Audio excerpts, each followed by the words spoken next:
تپتی دھوپ میں دن بھر ہاتھ سے کام کرنے والے مزدور اور ایئر کنڈیشن دفتر میں بیٹھ کر کمپیوٹر پر کام کرنے والے افسر میں کیا مشترک ہے؟ یہی کہ دونوں ہی رات کو بھوکے پیٹ نہیں سونا چاہتے۔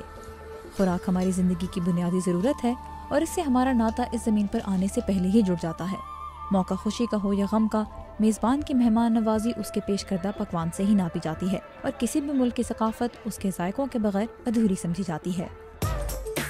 آج اپنے ارد گرد نظر دوڑائیں تو آپ کو کھانے پینے کی ان گنت اشیاء نظر آئیں گی،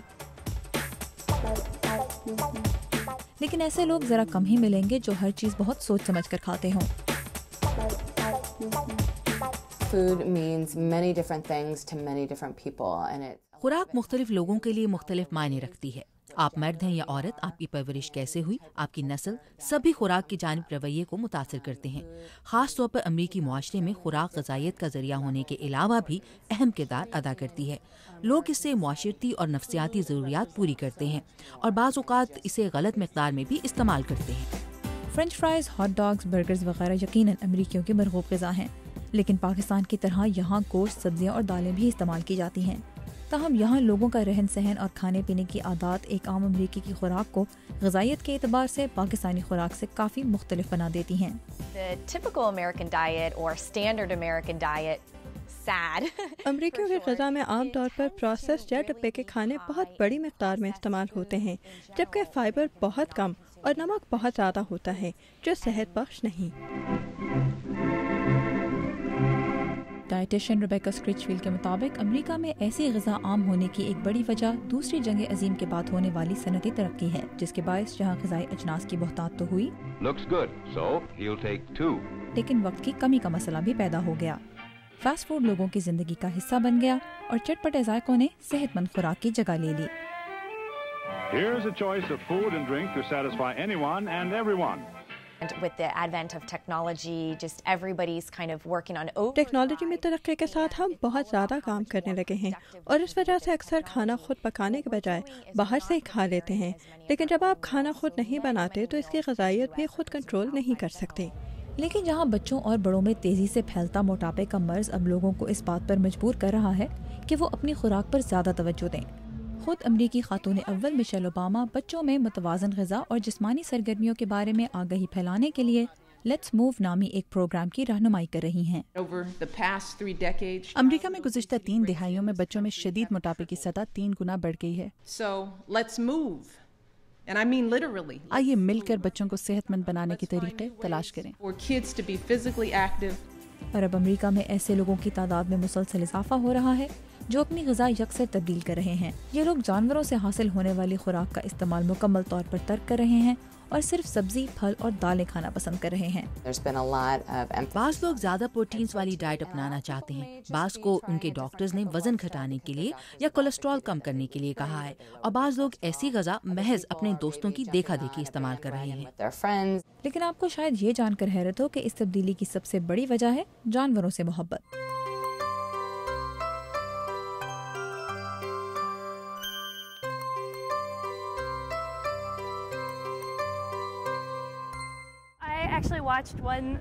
میں نے ذبح خانے کی ایک ویڈیو دیکھی اور گوشت کھانا چھوڑ دیا۔ مجھے جانوروں سے بہت محبت ہے، مجھے پہلے کبھی احساس نہیں ہوا کہ ان کے ساتھ ایسا ہوتا ہے۔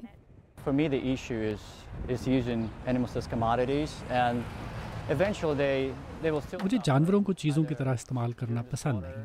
وہ ہر طرح تکلیف سے گزرتے ہیں، جب انہیں ذبح کیا جاتا ہے، ان سے انڈے یا دودھ لیا جاتا ہے، یا جب ان کے بچوں کو ان سے چھین لیا جاتا ہے۔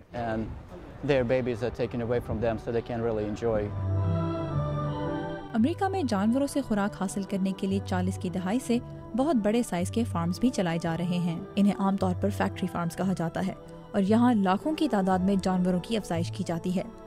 فیکٹری فارمز کا مقصد کم ترین قیمت میں جانوروں سے بڑی مقدار میں خوراک حاصل کرنا ہے اور انہیں حکومت کی طرف سے بھاری سبسڈیز یا مراد بھی دی جاتی ہیں۔ تاہم بہت سے امریکیوں کو اس طریقہ کار پر اعتراض ہے اور اس لیے وہ تازہ پھلوں اور سبزیوں کی طرف آ رہے ہیں۔